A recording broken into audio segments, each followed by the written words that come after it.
ये चीज़ हम जानते हैं कि इंडियन एयरफोर्स की जो फाइटर रिक्वायरमेंट है वो अच्छी खासी है।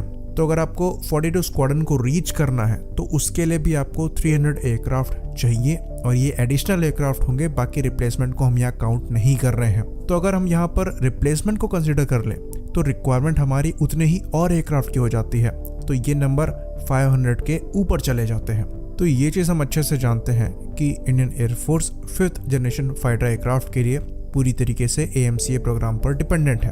तो अगर हम AMCA के नंबर को लेकर चलें तो ब्लॉक 1 और ब्लॉक 2 को मिलाकर ये 200 के अप्रॉक्स पहुंचेंगे। बाकी बचे आपके 300 से 400 यानी कि 300 से 400 एयरक्राफ्ट जो है वो 4.5 जनरेशन के एयरक्राफ्ट होंगे। तो अब सवाल ये उठता है कि दुनिया जो है वो 5th जनरेशन प्लेटफॉर्म की तरफ आगे बढ़ रही है और हम जो है वो बड़े नंबर में 4.5 जनरेशन एयरक्राफ्ट को बनाने वाले हैं और प्रोक्योर करने वाले हैं। तो क्या हम गलत डायरेक्शन में जा रहे हैं? अगर आप हिस्ट्री उठाकर देखेंगे उन कंट्रीज की जो कि फाइटर एयरक्राफ्ट बनाने के लिए मशहूर हैं, उनके द्वारा जो लास्ट 4th जनरेशन के एयरक्राफ्ट जो हैं वो 70s और 80s में डिजाइन किए गए थे और उसके बाद से 21st सेंचुरी में उन कंट्रीज का जो फोकस है वो 5th और 6th जनरेशन के फाइटर रहे हैं। KF-21 बुरामे के प्रोजेक्ट को हम यहाँ पर कंसीडर नहीं करेंगे क्योंकि वो एक डिफरेंट प्रोजेक्ट है। उसे आप एक तरीके का हाइब्रिड कह सकते हैं जो कि फिलहाल के लिए एक 4.5 जनरेशन एयरक्राफ्ट है, लेकिन वही डिज़ाइन इवॉल्व होगा 5th जनरेशन में। तो 21st सेंचुरी में इंडिया ही एक ऐसी कंट्री है जो कि काम कर रही है फ्यूचर में 4.5 जनरेशन एयरक्राफ्ट को डेवलप करने में, और यहाँ पर एक नहीं दो दो प्रोजेक्ट चल रहे हैं, चाहे हम बात करें तेजस मार्क 2 की, चाहे हम बात करें TEDBF की यानी कि twin engine deck based fighter की। इवन चाइना द्वारा भी 21st सेंचुरी में 5th जनरेशन फाइटर ही बनाए गए हैं, चाहे हम J-20 की बात करें, चाहे हम बात करें J-35 की। यहाँ तक कि जिस कंट्री ने आज तक कोई भी फाइटर एयरक्राफ्ट नहीं बनाया उनके द्वारा भी अटेम्प्ट सीधा 5th जनरेशन फाइटर को बनाने के लिए किया जा रहा है। यहाँ पर हम बात कर रहे हैं टर्की की, जिनके द्वारा TFX फाइटर बनाया जा रहा है। हर जेट को यहाँ पर हम कंसीडर नहीं कर रहे हैं क्योंकि वो एक लिफ्ट प्लेटफॉर्म है, एज अ मेन फाइटर नहीं बनाया जा रहा है। तो चीज़ों को देखकर ऐसा लगता है कि हम बहुत पीछे हैं, दुनिया आगे मूव कर चुकी है, हमने अपनी रिक्वायरमेंट भी पीछे रखी है, पर रियलिटी इससे अलग है। तो 5th जनरेशन प्लेटफॉर्म की जो रेस है इसको US द्वारा लीड किया जा रहा था। इसमें अगर हम बॉम्बर्स को हटा दें तो 2 मेन फाइटर जो हैं वो निकल कर सामने आए जो इनके साथ सर्विस में है। पहला F-22 रैप्टर और दूसरा F-35। ये बात आपको बता दें कि ये दोनों एयरक्राफ्ट लॉकहीड मार्टिन द्वारा मैन्युफैक्चर किए जाते हैं। F-22 रैप्टर की बात करें तो ये 80s और 90s की डेवलपमेंट है और ये US एयरफोर्स की सर्विस में 2005 यानी कि 2005 में आया था और आज तक जितने भी अवेलेबल एयरक्राफ्ट हैं उनको एयर सुपीरियरिटी डोमेन में डोमिनेट करता है। F-35 की बात करें तो इसका डेवलपमेंट जो है वो 90s में स्टार्ट हुआ था और इसका जो रोल है वो F-22 के कंपैरिजन में डिफरेंट होने वाला था। F-22 एयर सुपीरियरिटी फाइटर था, वहीं पर इसको as a multi role fighter develop किया गया था। साथ में F-22 के प्रोग्राम से जो सीख मिली थी उसको यहाँ अप्लाई करके इसको ज़्यादा ऑपरेशन फ्रेंडली बनाने की कोशिश करी गई। अब ये दोनों फाइटर कितने ऑपरेशन फ्रेंडली हैं इसको भी यहाँ पर हम समझ लेते हैं। तो अगर आप USAF में फाइटर एयरक्राफ्ट के नंबर को देखेंगे तो F-16 इनके पास ऑलमोस्ट 1000 है, F-35 इनके पास 300 के ऊपर है, F-15 जो है वो ऑलमोस्ट 500 है और A-10 जो है वो ऑलमोस्ट 300 है, पर जो F-22 रैप्टर है वो 200 से भी कम है। तो अब सवाल ये उठता है कि अगर ये दुनिया का बेस्ट एयर सुपीरियरिटी फाइटर है तो इसके नंबर इतने कम क्यों रखे गए? तो एक F-22 रैप्टर का जो परचेजिंग कॉस्ट है वो अराउंड $150 मिलियन है।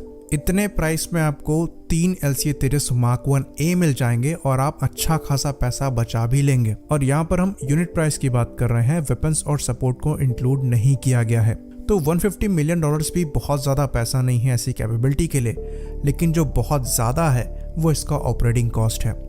इसका per hour operating cost around $70,000 के आसपास का है। कंपेयर करें इसे F-16 के पर आवर ऑपरेटिंग कॉस्ट से तो F-16 का जो पर आवर ऑपरेटिंग कॉस्ट है वो $22,000 है, यानी कि F-22 रैप्टर को ऑपरेट करना F-16 के कंपैरिजन में 3 गुना से भी ज़्यादा महंगा है। और यहाँ पर प्रैक्टिकल यूसेज क्या है? खाली एयर सुपीरियरिटी। अगर आप एयर टू ग्राउंड ऑपरेशंस के लिए एक्सटर्नल पेलोड को ऐड करते हैं तो ये इसके स्टेल्थ कैरेक्टरिस्टिक्स को कॉम्प्रोमाइज़ करेगा और इस एयरक्राफ्ट का पूरा पर्पस ही बर्बाद कर देगा। और अगर आप प्रैक्टिकली एयर सुपीरियरिटी ऑप्शंस की रिक्वायरमेंट को देखें तो वो बहुत ही ज़्यादा लिमिटेड है। अगर फुल स्केल कॉन्फ्लिक्ट में आप इन्वॉल्व हो रहे हैं किसी कंट्री के साथ तो वहाँ पर इसकी रिक्वायरमेंट पड़ेगी, वरना जिस तरह की लड़ाइयाँ US ने लड़ी हैं, चाहे अफगानिस्तान में चाहे इराक में, उन्हें इस रोल की रिक्वायरमेंट जो है वो नहीं पड़ी। इसलिए इनके बड़े नंबर्स को ऑपरेट करना समझदारी नहीं होती। यहाँ तक कि F-22 रैप्टर्स को रिटायर करने की भी बात चल रही थी। और ये चीज़ हम आपको बता दें कि जब इसका डेवलपमेंट चल रहा था तो बातें ये चल रही थी कि अराउंड 700 के ऊपर इनके नंबर्स जो हैं वो लिए जाएंगे।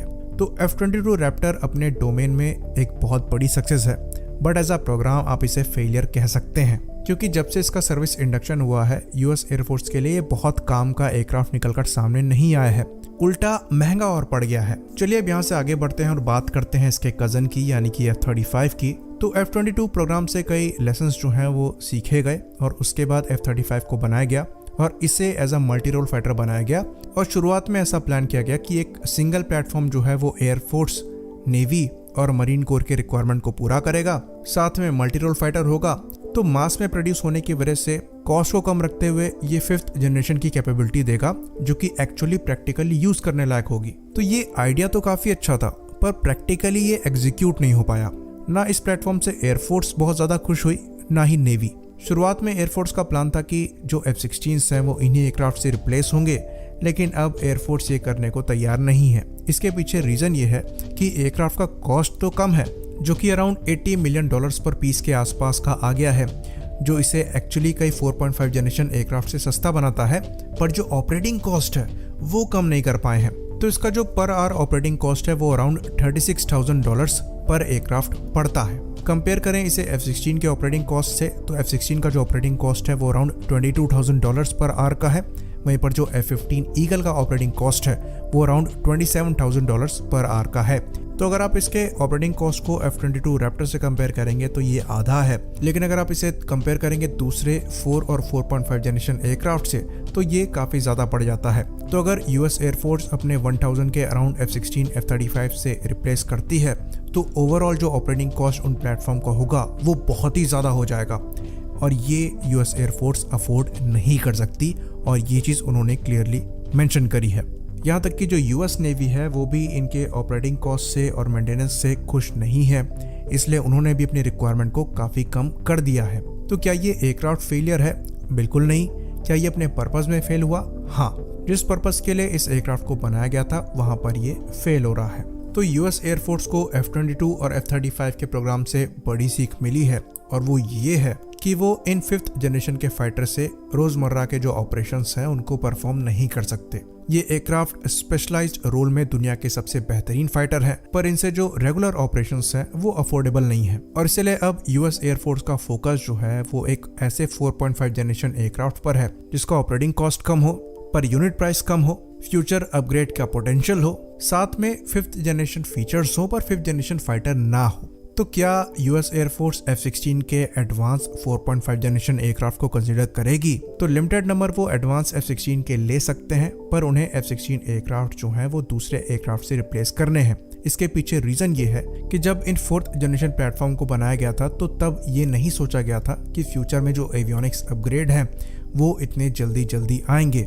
तो अपग्रेड पोटेंशियल इन एयरक्राफ्ट का काफ़ी लिमिटेड है। कंप्यूटिंग टेक्नोलॉजीज में जो इवोल्यूशन है वो काफ़ी रैपिड हुआ है, और अनफॉर्चुनेटली इन प्लेटफॉर्म को उस चीज़ को दिमाग में रख के डिज़ाइन नहीं किया गया था। इनमें से कई ऐसे एयरक्राफ्ट हैं जिनके इंजन जो हैं वो सफिशिएंट इलेक्ट्रिकल पावर को प्रोड्यूस नहीं करते कि वो ऑनबोर्ड सेंसर को पावर कर सके। तो यूएस एयरफोर्स को नए 4.5 जनरेशन एयरक्राफ्ट चाहिए अपने ज़्यादातर रोल्स को परफॉर्म करने के लिए। तो जो चीज़ इंडियन एयरफोर्स अभी प्लान कर रही है वो यूएस एयरफोर्स द्वारा करी जानी है, यानी कि हमारी जो डायरेक्शन है वो बिल्कुल सही है। इवन रशिया और चाइना जैसी कंट्री भी 5th जनरेशन फाइटर्स को लिमिटेड नंबर में ही ऑपरेट करेगी, क्योंकि रडार क्रॉस सेक्शन कम रखने के लिए बहुत सारे कॉम्प्रोमाइजेस करने पड़ते हैं, और टेक्नोलॉजीज अब ऐसे इवॉल्व हो रही हैं कि आरसीएस कम रखने के बाद भी आप छुप नहीं सकते। तो आजकल के जो फॉरवर्ड लुकिंग इंफ्रारेड सेंसर्स हैं वो इतने ज़्यादा पावरफुल हो गए हैं कि वो हीट सिग्नेचर को काफ़ी लॉन्ग डिस्टेंस से ही पहचान लेते हैं। तो भले ही आप स्टेल्थ एयरक्राफ्ट हो, अपना IR सिग्नेचर आप छुपा नहीं सकते। ऑल्दो फ्यूचर में टेक्नोलॉजी कुछ और इवॉल्व हो तो मामला अलग है, पर फिलहाल के लिए प्रैक्टिकल ऑपरेशंस में स्टेल्थ जो है वो बहुत बड़ा एडवांटेज नहीं देता है। पर ये चीज़ भी हम यहाँ पर क्लियर कर दें कि limited 5th generation aircraft specialized operation के लिए बहुत ज़्यादा ज़रूरी है, पर आप उन्हें बैकबोन नहीं बना सकते, और इंडियन एयरफोर्स बिल्कुल यही कर रही है, जो कि बहुत अच्छी बात है। आई होप चीज़ें यहाँ पर क्लियर हों। इसी बात पर हम इस वीडियो को ख़त्म करेंगे। लाइक करिए, सब्सक्राइब करिए।